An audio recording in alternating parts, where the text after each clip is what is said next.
राजस्थान विधानसभा चुनाव को लेकर भाजपा की केंद्रीय चुनाव समिति की बैठक हुई। बीजेपी के राष्ट्रीय अध्यक्ष जेपी नड्डा की अध्यक्षता में आयोजित हुई बैठक में प्रधानमंत्री नरेंद्र मोदी और गृह मंत्री अमित शाह मौजूद रहे।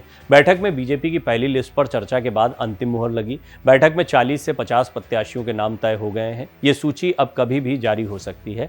इसमें सांसदों को भी चुनाव लड़ाया जा सकता है। बैठक में प्रदेश अध्यक्ष सीपी जोशी, नेता प्रतिपक्ष राजेंद्र राठौड़, पूर्व मुख्यमंत्री वसुंधरा राजे, केंद्रीय मंत्री गजेंद्र सिंह शेखावत, कैलाश चौधरी, भूपेंद्र यादव, प्रदेश प्रभारी अरुण सिंह, सह प्रभारी विजया राहटकर, प्रदेश संगठन महामंत्री चंद्रशेखर, उपनेता प्रतिपक्ष सतीश पूनिया, ओम माथुर शामिल हुए। इससे पहले सुबह से ही दिल्ली में लगातार बैठकों का दौर जारी था।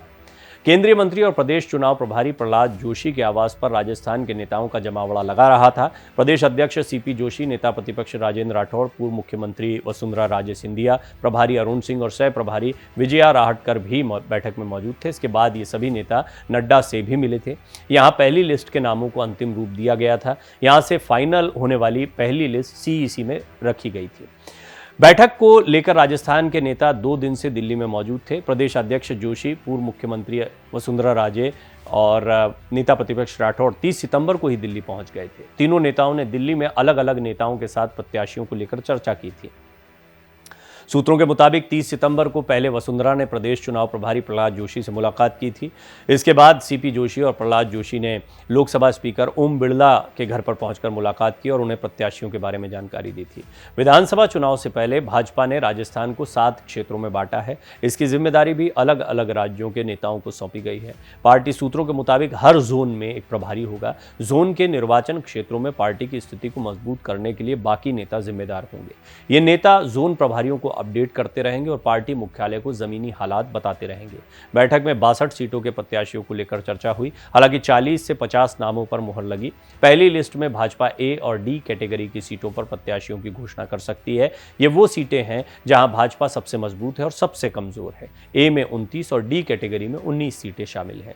19 कमजोर सीटों में दातारामगढ़, सरदारपुरा, कोटपुतली, झुंझुनू, सांचौर, बाड़मेर शहर, फतेहपुर, लक्ष्मणगढ़, खेतड़ी, नवलगढ़, राजगढ़, लक्ष्मणगढ़, लालसोट, सिकराय, टोडा भीम, सपोटरा, बाड़ी, वल्लभनगर, बागीदौरा और बस्सी विधानसभा शामिल है। 29 सीटों पर भाजपा पिछले 3 चुनाव से कभी नहीं हारी। इन सीटों में बूंदी, कोटा दक्षिण, लाडपुर, रामगंज मंडी, झालरापाटन, खानपुर, आसिन, भीलवाड़ा, उदयपुर, राजसमंद, बीकानेर पूर्व, रतनगढ़, फुलेरा, विद्याधर नगर, मालवीय नगर, अलवर शहर, अजमेर उत्तर, अजमेर दक्षिण, ब्यावर, नागौर, सोजत, पाली, बाली, सूरसागर, सांगानेर, सिवाना, भीनमाल समेत 2 अन्य विधानसभा शामिल हैं।